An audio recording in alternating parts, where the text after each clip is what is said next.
Hello friends, आज की इस वीडियो में हम जानेंगे सक्रियता श्रेणी के बारे में। सक्रियता श्रेणी की परिभाषा क्या होती है और सक्रियता श्रेणी किस प्रकार की होती है। तो देखते हैं सबसे पहले परिभाषा को। सक्रियता श्रेणी को इंग्लिश में कहते हैं एक्टिविटी सीरीज। क्या कहते हैं? Activity series. तो देखते हैं परिभाषा क्या है। अधिक क्रियाशील धातुओं व कम क्रियाशील धातुओं को कम क्रियाशील धातुओं को अवरोही क्रम, मतलब अवरोही क्रम को हिंदी में बोलते हैं घटते क्रम। एक्चुअली अवरोही मतलब अवरोही हिंदी शब्द है और उसे हम क्या कहते हैं? घटते क्रम भी कह सकते हैं। अवरोही क्रम को घटते क्रम भी कहते हैं और इंग्लिश में इसे डिसेंडिंग ऑर्डर कहते हैं। तो अधिक क्रियाशील तत्व व कम क्रियाशील तत्व या धातुओं को जब हम अवरोही क्रम में डिसेंडिंग ऑर्डर में रखते हैं, व्यवस्थित करते हैं, तो हमें एक श्रेणी प्राप्त होती है जिसे हम क्या कहते हैं? सक्रियता श्रेणी कहती है। तो मैंने पहले से ही सक्रियता श्रेणी के तत्वों को लिख रखा है। तो देखते हैं सबसे पहले तत्वों को।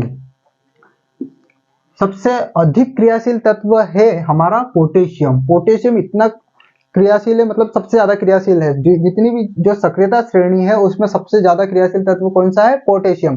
पोटेशियम को K से प्रदर्शित करते हैं, इसका प्रतीक चिन्ह है। पोटेशियम से कम क्रियाशील तत्व है सोडियम। सोडियम को Na से प्रदर्शित करते हैं। सोडियम से कम क्रियाशील तत्व है कैल्शियम। कैल्शियम को Ca से प्रदर्शित करते हैं। फिर कैल्शियम से कम क्रियाशील है मैग्नीशियम। मैग्नीशियम से एल्यूमिनियम, एल्यूमिनियम से जिंक, जिंक से आयरन और आयरन से कम क्रियाशील तत्व है लेड। और फिर जो लेड है, लेड को Pb से प्रदर्शित करते हैं। और फिर लेड से कम क्रियाशील तत्व है हाइड्रोजन। हाइड्रोजन को H से प्रदर्शित करते हैं। ये जो हाइड्रोजन के जितने भी ऊपर वाले तत्व है, ये है सबसे अधिक क्रियाशील तत्व कहलाते हैं। सक्रियता श्रेणी में हाइड्रोजन से ऊपर वाले तत्वों को सबसे अधिक क्रियाशील तत्व कहा जाता है। अब हाइड्रोजन के नीचे वाले तत्व है कॉपर, मरकरी, सिल्वर, Au मतलब गोल्ड। ये सक्रियता श्रेणी के सबसे कम क्रियाशील तत्व है। यह प्रकृति में किसी से भी आसानी से क्रिया नहीं करते हैं। इन्हें हम कम क्रियाशील तत्व कहते हैं। हाइड्रोजन के नीचे जो तत्व उपस्थित है वह कम क्रियाशील तत्व है एवं हाइड्रोजन से ऊपर वाला तत्व सबसे अधिक क्रियाशील तत्व है। तो यह है सक्रियता श्रेणी की परिभाषा और यह है सक्रियता श्रेणी। हमने इसे किस ऑर्डर में रखा है? डिसेंडिंग ऑर्डर में लिखा है, घटते क्रम में लिखा है। एक बार और अच्छे से समझते हैं एक्टिविटी सीरीज को। अधिक क्रियाशील धातुओं व कम क्रियाशील धातुओं को उनके घटते क्रम में व्यवस्थित करने पर हमें एक श्रेणी प्राप्त होती है जिसे सक्रियता श्रेणी कहते हैं।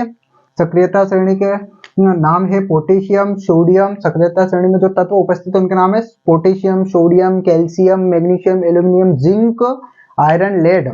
फिर आता है हाइड्रोजन, कॉपर, मरकरी, सिल्वर और गोल्ड। आपको इसी तरीके से, इसी फॉर्मेट में याद करना है। एग्जाम में आपसे इस तरीके से भी पूछ सकता है कि सक्रियता श्रेणी का सबसे अधिक क्रियाशील तत्व कौन सा है, तो आपको पता होना चाहिए कि पोटेशियम सबसे अधिक क्रियाशील तत्व है। या इस तरीके से भी पूछा जा सकता है कि सक्रियता श्रेणी में सबसे कम क्रियाशील तत्व कौन सा है, तो आपको याद होना चाहिए कि गोल्ड सबसे कम क्रियाशील तत्व है। यह आसानी से किसी से भी क्रिया नहीं करता है, इसीलिए इसके आभूषण वगैरह भी बनाए जाते हैं। सिल्वर के भी आभूषण बनाए जाते हैं, गोल्ड के बनाए जाते हैं। और आपको यही पता होना चाहिए कि हाइड्रोजन से ऊपर वाले तत्व कौन से तत्व कहलाते हैं, तो आपको पता होना चाहिए कि हाइड्रोजन से ऊपर वाले तत्व अधिक क्रियाशील तत्व कहलाते हैं एवं हाइड्रोजन से नीचे वाले तत्व सबसे कम क्रियाशील तत्व कहलाते हैं। आई होप आप लोगों को समझ में आया होगा। आपको एग्जाम में एज इट इज इसी तरीके से लिखना है ताकि आपको पूरे में पूरे मार्क्स मिल सके। आप लोग नोट कर सकते हैं, स्क्रीनशॉट ले सकते हैं। और आप लोगों को कोई वीडियो अच्छा लगा है तो आप चैनल को लाइक, सब्सक्राइब और शेयर जरूर करें। Thank you for watching.